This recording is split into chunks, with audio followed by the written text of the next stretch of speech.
सारे हमारे मित्र जो हैं हमसे कह रहे थे कि भैया आपने इंग्लिश की प्रिपरेशन कैसे की, इंग्लिश कहाँ से प्रिपेयर किया।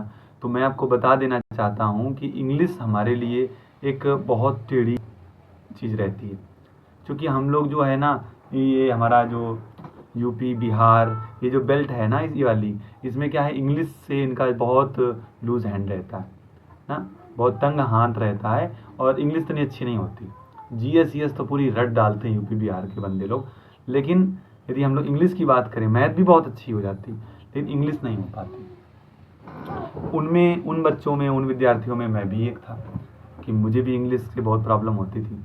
लेकिन आज के समय में देखा जाए, और यदि आप ये वीडियो पूरा कम्प्लीटली देखोगे, तो मैं इस बात का वादा कर सकता हूँ, यदि आप मेरे कहे अनुसार जो भी मैं आपको बता रहा हूँ उसके अनुसार यदि आप चलोगे तो आप इंग्लिश में बहुत बेटर कर पाओगे।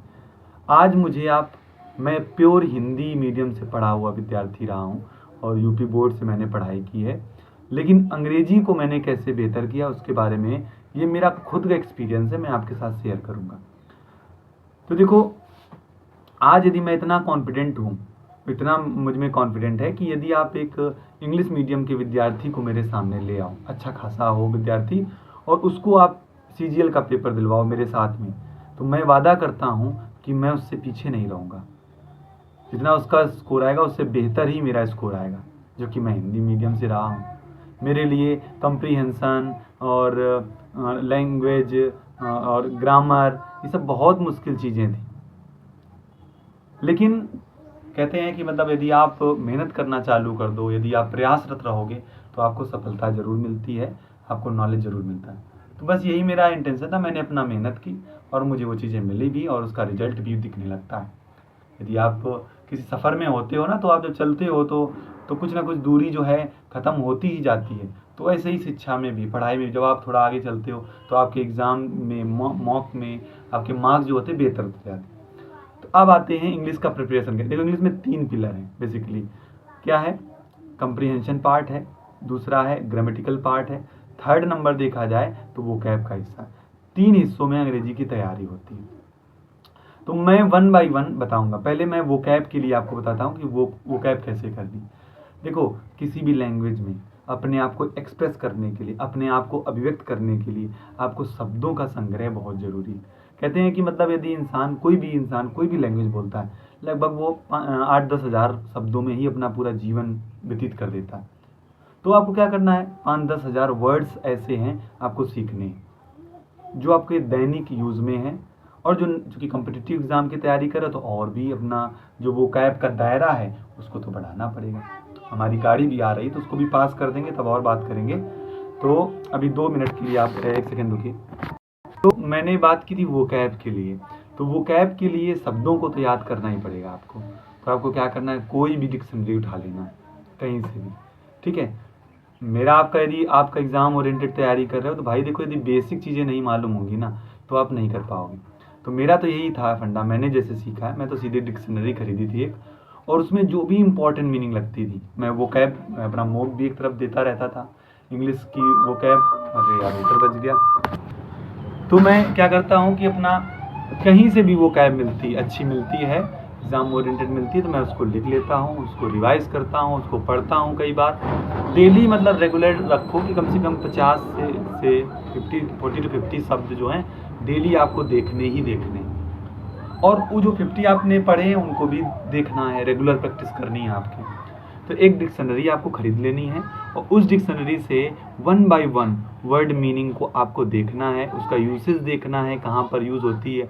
आपके पास फ़ोन होगा, वहाँ से आप गूगल डाउनलोड करिए, तो गूगल में जा कर के उस शब्द को, जैसे डिक्शनरी में कुछ दिया गया उसको देखो, प्लस गूगल में भी सर्च कर लो, उसके सेंटेंसेज आ जाएंगे, उन सेंटेंसेज में उनका यूज़ देखो। तो डेली 20 शब्द भी यदि आप याद करोगे तो बहुत है, 20 से 30 शब्द, ठीक है। इतना आपको करना है, और वो कैब जहाँ से आप एडिशनल कर पाओ कर लो, कोई दिक्कत नहीं। तो उससे आपको वो कैब याद करनी है, आप बढ़िया से 3-4 महीने 5 महीने में आपकी अच्छी खासी वो कैब हो जाएगी, मैं तो ये दावा कर रहा हूँ। मैंने तो इसमें काफ़ी ज़्यादा समय दिया। अब दूसरा पोर्शन आता है कंप्रीहेंशन का। तो देखो, कंप्रीहेंशन बहुत ज़रूरी है। अच्छा, दूसरा मैं कंप्रीहेंशन नहीं लेता हूँ, मैं ग्रामर ले लेता हूँ। तो आपको ग्रामर पढ़नी है। क्लास 9 से 12 तक ग्रामर आप पढ़ सकते हो, क्योंकि यदि देखो आप कोई भी बुक उठाओगे, जैसे मैं नीतू मैम की मैं बुक बता दूँ इंग्लिश ग्रामर में, तो उसको जब पढ़ोगे तो वो थोड़ा एडवांस लेवल की चीज़ें हैं। शायद यदि जिसका ग्रामर बहुत कमज़ोर है उनको चीज़ें समझ में ना आए। तो मेरा तो यही कहना है भाई कि पार्ट ऑफ स्पीच पहले क्लियर करो पूरी तरीके से। जो पार्ट्स ऑफ स्पीच होती है वो जो भी 8 या 9 8 भागों में बांटा गया, तो उन नाउन प्रोनाउन एडजेक्टिव ये सब चीज़ों को आपको पढ़ना पड़ेगा। अंडरस्टैंडिंग होनी चाहिए आपकी, ऐसे नहीं कि बस अकेले आता है, नहीं, अंडरस्टैंडिंग। तो मैं तो यही रिकमेंड करूँगा क्लास 9 से लेकर के 12 तक का जो सिलेबस है उसको आप पढ़ दो एक बार कहते से। मात्र 2-3 महीने लगेंगे, बढ़िया से आप कंप्लीट कर लोगे तो आपको बेसिक अंडरस्टैंडिंग हो जाएगी। फिर उसके बाद नीतू मैडम को उठाओ, उसको पढ़ डालो अपना आराम से। तो ग्रामर के लिए ये करना है। और तीसरा हिस्सा जो है ग्रामर के लिए इतना ही करना है भाई। क्लास 9 से 12 तक आपको बढ़िया से ग्रामर तैयार करनी है। कोई भी बुक उठा लो, एक्सीलेंट की उठा लो या कोई भी बुक मिल जाए, बहुत सारी बुक चलती है, बालाजी की है, एक्सीलेंट है, तो उसमें जो चीज़ें दी गई उनको कायदे से एकदम इतनी चीज़ जो मैं बताने जा रहा हूँ वो है हमारा कंप्रीहेंशन वाला पार्ट। देखो कंप्रीहेंशन में आप हमेशा ध्यान रखो कि आपको समझ होनी चाहिए। तो जो भी आपने ग्रामर अब तक पढ़ा है, जो भी आपने वोकैब पढ़ी है, तो वो जब आप कंप्रीहेंशन करोगे, जब आप रीडिंग करोगे, बुक रीडिंग करोगे, तो उसमें वो सारे शब्द, वो ग्रामर के जो हिस्से हैं वो सारे आएंगे। तब आपको दिमाग में जब आप रीडिंग कर रहे होगे तब आप देखोगे कि जो भी मैंने वोकैब पढ़ी थी वो भी यहाँ पे आई हुई है, जो मैंने ग्रामर का रूल पढ़ा था वो भी यहाँ पे लगा हुआ है।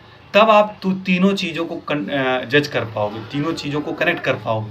और जब कनेक्ट करोगे तो वो कनेक्शन बहुत स्पार्क करेगा, मतलब आपको बहुत सारी चीज़ें ज़्यादा जानकारी हो जाएगी। आपको लगेगा कि हाँ मैं जो पढ़ रहा हूँ वो कहीं ना कहीं यूज़ भी होता है।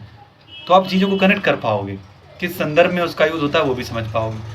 तो आप कंप्रीहेंशन के लिए क्या कर सकते हो? तो कंप्रीहेंशन देखो 2 प्रकार से, एक तो खुद को रीड करना है, दूसरा सुनना भी है। जब भी कोई बच्चा अंग्रेजी सीखता है, लैंग्वेज सीखता है, कोई भी लैंग्वेज सीखता है, तो वो 2 काम करता है। पहले तो सुनता है, फिर बाद में बोलता है।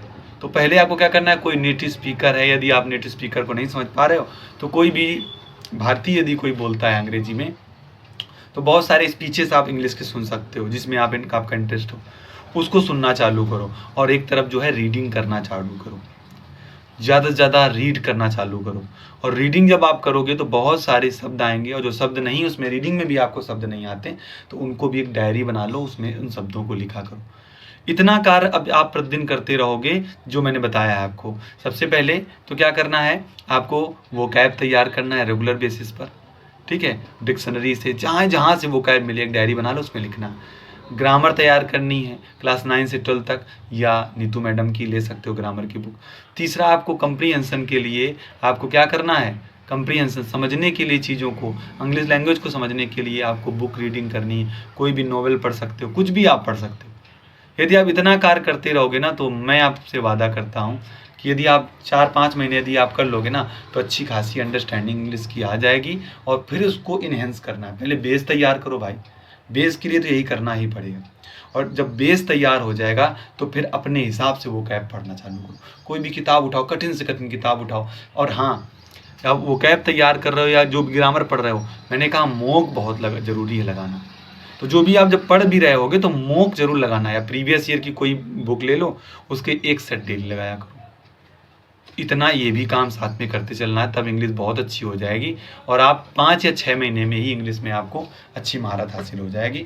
तो जो मैंने किया है मैंने वही आपको बताया है। थोड़ा सा प्रोसेस लंबा है, एकदम कुछ ऐसा नहीं होगा कि शक्कर चाय में, या हम बोलें कि पानी में शक्कर डालो घुल जाएगी और ऐसा ज्ञान हो जाएगा, तो ऐसा नहीं है। उसके लिए समय लगेगा, आपको मेहनत करनी पड़ेगी, और जो दिशा निर्देश आपको दिए हैं उनका अनुसरण करना पड़ेगा और आपको फॉलो करना पड़ेगा। तो आज की वीडियो में इतना ही। आप हमारे वीडियो चैनल को लाइक कर सकते हैं, हमारे चैनल को सब्सक्राइब कर सकते हैं, अपने मित्रों अपने दोस्तों तक शेयर करिए, ताकि, और यदि आप करेंगे, लाइक करेंगे, सब्सक्राइब करेंगे, तो हमें मोटिवेशन मिलेगा, तो और भी चीज़ें जो हैं हम कर पाएंगे आप लोगों के लिए। तो व्यूअरशिप पर ही सब कुछ रहता है। तो आप लोगों को इतना प्यार देने के लिए आपका बहुत बहुत धन्यवाद। Thank you very much.